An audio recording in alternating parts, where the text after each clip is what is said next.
Hello, beautifuls of the feed. It's me, Benji. I'm going to be doing a love reading for you today. So I know I normally just do general readings. So today I'm just going to actually focus this reading in on love, unity, and connection. So let's just get some cards going and see how we do. See what comes out and what is going on. If you resonate, please leave a like, leave a comment, and if you're new, please subscribe. And also, if you would like to get a reading from me done, go check out my website, and yeah, go check out the services. If there isn't one available for you, definitely give me an email, and I can definitely see if I can sort something out for you. All right, let's go. Let's see what we've got. All right, so the first couple of cards that came out were the Seven of Wands and the Four of Wands and the Queen of Cups. Very interesting. So the Seven of Wands here, we have that. Very interesting. I like these pictures. We have this taking defense and almost maintaining control vibe from this card. Very defensive. So that's the general energy of this reading, defense. And we have the Four of Wands, which is 1111. So that's very much interesting as well because it gives community, celebration, home. I feel like this card really in a love reading really represents, that kind of connection as well, like the 1111 vibe. We have the Queen of Cups here. Queen of Cups is definitely comfort, compassion, very calm energy. Very calm energy.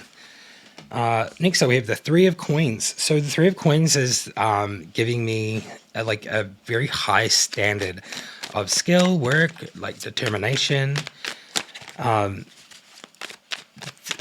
It's kind of nice. I also feel like it gives me a vibe of collaboration because there's a few people here in this picture all working on the same thing.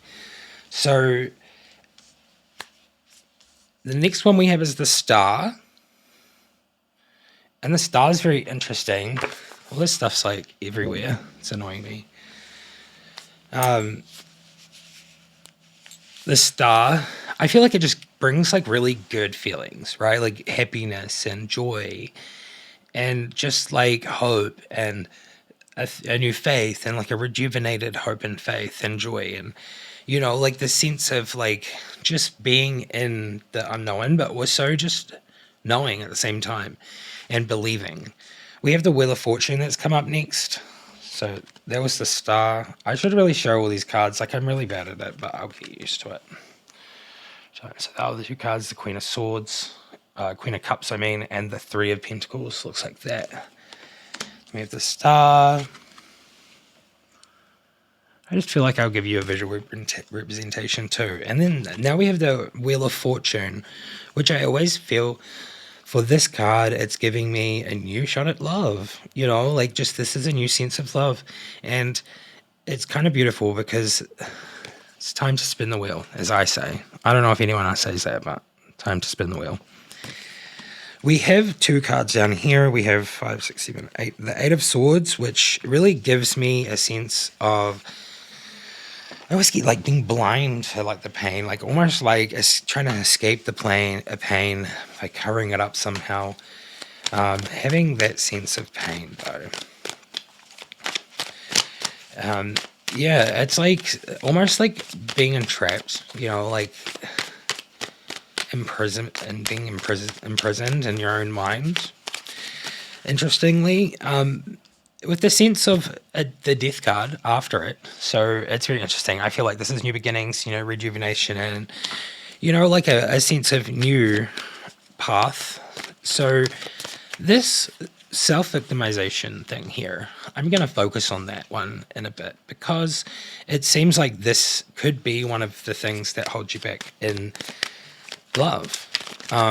Is the self-doubt, self-victimization, and holding yourself back and being within your own mind and thinking these things. Maybe sometimes it really does give me that now because we have the black moon in the background, as I'm going to call it, Planet X. I really don't know what that is, but I just get that it's a black moon, but it's very much dark energy that keeps you there. And I feel like that's really interesting. There's going to be this newfound energy with the Death card. We have the Universe has come out. And with this card, it really gives me a sense of being connected with the universe is with you and backing you up, and just like, like it's giving you the sense of direction. And I feel like this path that you're on, it's so hard sometimes, but I think that you're on the right path, right?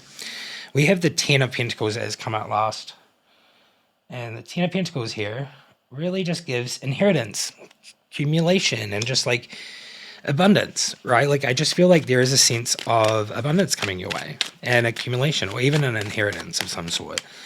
It seems really interesting here. I'm just going to say that about it.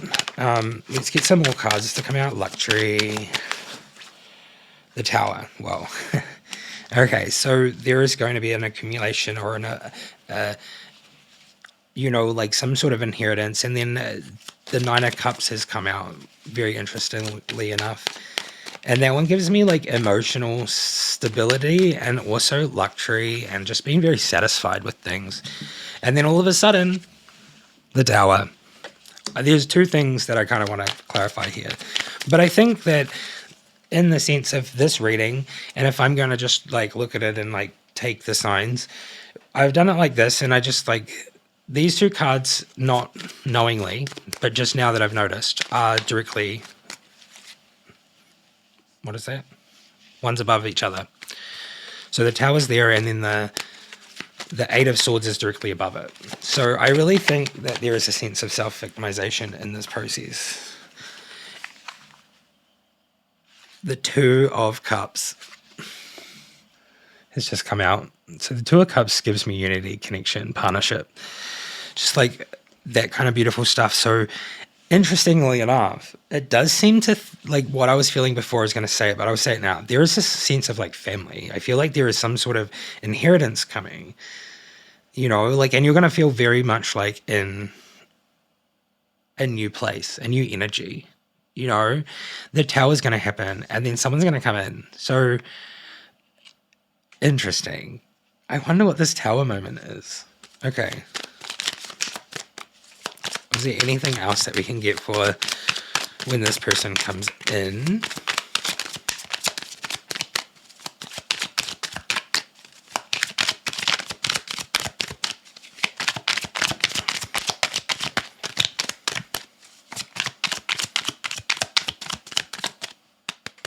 Okay, no, there is nothing from this deck. So I'm going to move on to another deck now. If you are resonating with this reading, let me know. Leave a like. And if you're new, subscribe and check out my personal readings if you'd like to get a personal reading from me. For sure. Okay. I'm going to move on to the Rider-Waite. And let's use the Rider-Waite to just clarify this Tower situation. Specifically the Tower situation. What is this situation? Specifically, please. What causes this newfound connection? What causes this Two of Cups to come in?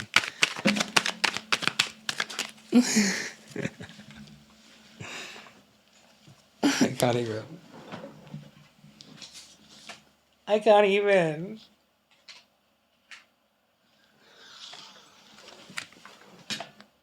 There's one under it. What is it? I'm not even looking. There's Justice, right? And the Magician. The smile on my face says it all. Okay, what else do we have here?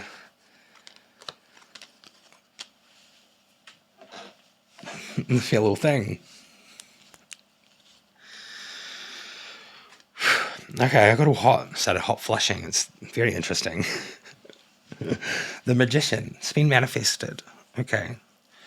It's this Tower moment seems to be very interesting because I asked specifically about the Tower moment. I think this is just like a change of thought processes. I feel like you're coming from the self-victimization over here, and you're like coming out of that, and it's going to really bring forward something that is meant to happen.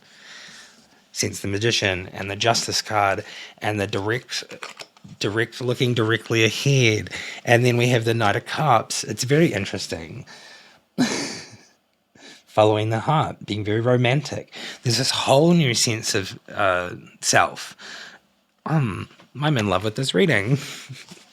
The next two cards make it even greater. We have the Six of Cups.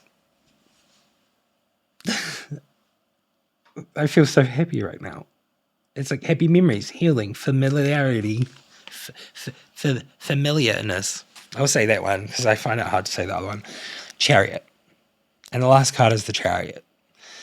And this one gives me willpower, being very controlled in that and being very like direct. So directly moving forward, I feel like there is a sense of change. Like this tower moment is something to celebrate.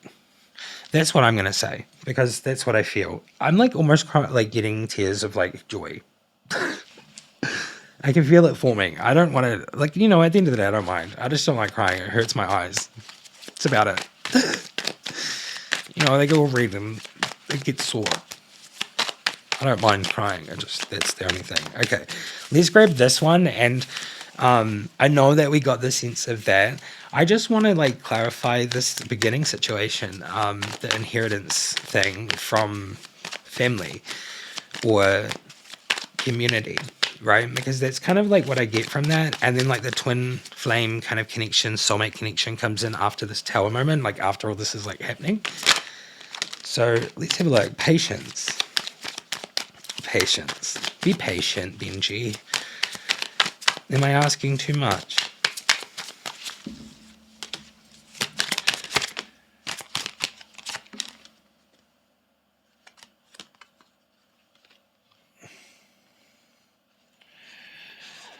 It's a universal inheritance. I think it's the universe is giving you something, but at the same time, it's very interesting. This patience, we've got the Eight of Swords. You're definitely breaking free from some sort of chain, some sort of thing. We're going to the Seven of Chalices here. It's very interesting. Okay, so we have Temperance, we have Patience. Be patient, young Padawan.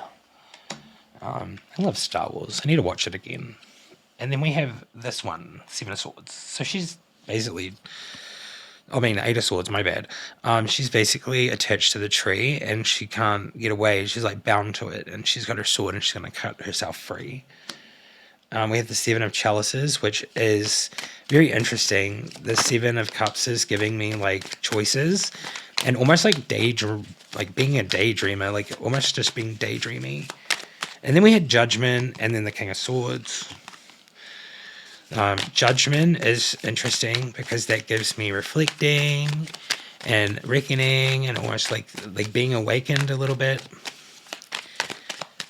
So this inheritance that I'm getting from here is what I said at the beginning. It's a universal inheritance. The universe is giving you something because you are coming into the star energy. That's kind of what I'm getting. We have the Eight of Chalices here and the King of Swords after the Judgment. So King of Swords is definitely giving me the discipline and truth and head over heart. So in the sense of this sense of inheritance, it seems like it could be monetary. But at the same time, in the sense of all of that happening, I feel like you're also getting a gift from the universe of wisdom, which is really beautiful. I love that. I actually do. We have the Eight of Cups, or Eight of Chalices, and that one gives me leaving behind, disillusionment, and walking away. So there is a current situation that you might be in. So I really do think this is wisdom, right? It's very wisdomy for me. I know that card represents career and stuff, but I really think that this is a sense of you're getting given wisdom and you're very defensive back there in the beginning. So I feel like this new connection that's coming through is going to be more abundant and more beautiful than ever before. Now we have the Knight of Pentacles, and that's came out. We have the Two of Wands that came out as well. So Knight of Pentacles is very interesting. This picture is interesting. The Knight of Pentacles really kind of gives me a sense of being responsible. Being responsible and almost hard work. This person is so good at what they do, and I feel like they're paving the way or laying the path of a foundation and using extreme hard work to do that. It's very interesting that I get that, and I feel like he's the caretaker of the forest. So I feel like that's kind of what I'm getting. He's literally looking after something and nourishing it, and he's putting in all that hard work.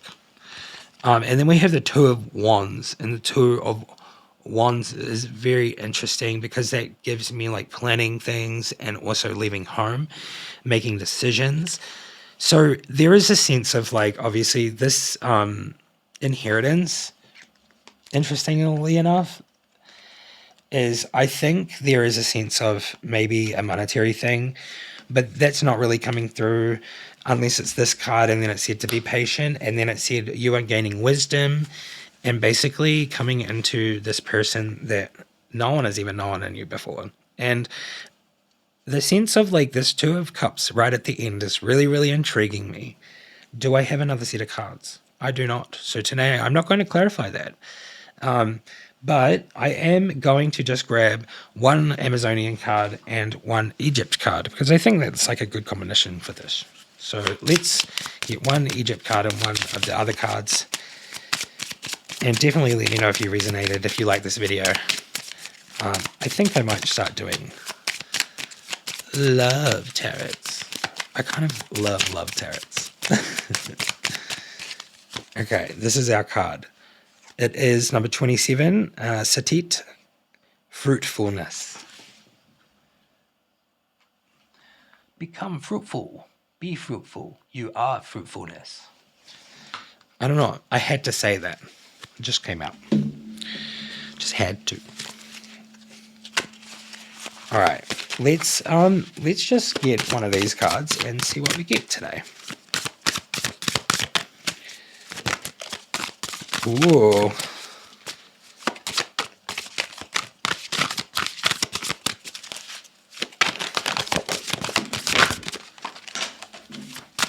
Okay. It's a lot.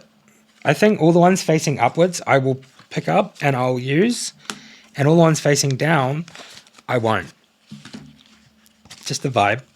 We have Cha'asqua, Angel of Love. Sumirana, Angel of Spiritual Awakening. We have Akashka, Angel of Karma. And we have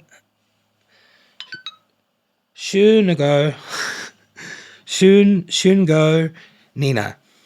That's hard to say. And that is the Diva of the element of fire. This is the Angel of Karma. This is the Angel of Spiritual Awakening. If you want to look at these pictures like longer, then I'll just say like pause on those bits so you can see them. And this one is the Angel of Love. Alrighty. Well, I said that I was only going to do one, but we have 4, so go with the flow. 25, 29, 32, 31.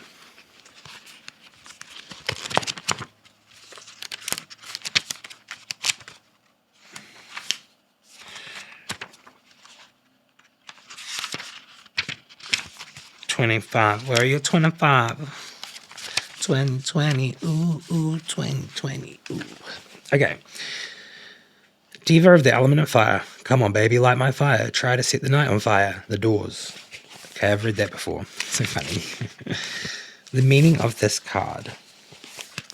We'll do the reflections because I'm pretty sure that's the thing. Because we got 4 of them. We'll just do the reflections today. If the fire element is predominant in your life, you primarily relate to others in the world with spontaneity and vitality. Fire doesn't fit into neat compartments and boxes, and it is always active, never dormant. Fire is glowing, smoldering, sparking, or in flame. Just like how you live your life, fire is not containable, and it desires freedom to seek out means of ongoing combustion. You reflect this same desire in your world and your spiritual perspectives. Everything you do or create is an expression of this inner fire. Ooh. Okay, so that was the Diva of the element of fire. We have the Angel of Karma next, and that is number 29.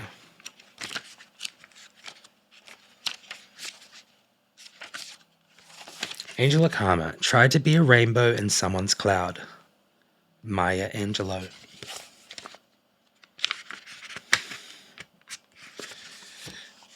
I think that's the right. Yeah, okay. Thoughts for reflection.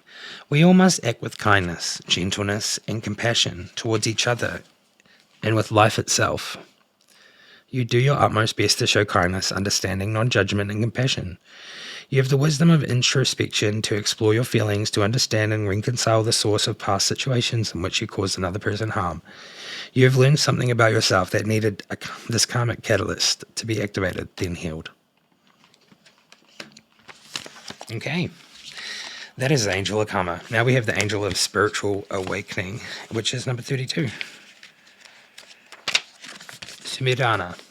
We are not human beings having a spiritual experience. We are spiritual beings having a human experience. Peri Daliha di Chardin. Sumedana reminds you of some of the significant stages that a person will undergo in their spiritual ascension. Paradoxically, the early stages of the spiritual ascent feel much more like a descent as you encounter the void within. A more mature, sensitive, gentle, and compassionate self emerges. This emergence is part of the awakening as you begin to integrate aspects of self that hitherto have been rejected, ignored, or repressed. This journey does not always have the appearance of an upward, ongoing trajectory. A personal crisis can threaten you to cast you back into the abyss. But you have the fortitude to get through the storm and emerge even wiser, stronger than before. As you move through the layers from denser to lighter, you realize that you are coming more in alignment with the wisdom of your eternal soul. You have, just like the phoenix, risen from the ashes, and thus have become a new and ascended human being. Beautiful. But last but not least, we have the Angel of Love. And that's number 31. Did a love reading and the love card came out. Cute. Cha'askwa. Alright, it says, you know that self-love and compassion are essential in an authentic relationship with empathy, passion, and absolute honesty. You know that real love also means being free and feeling safe to be vulnerable and totally open.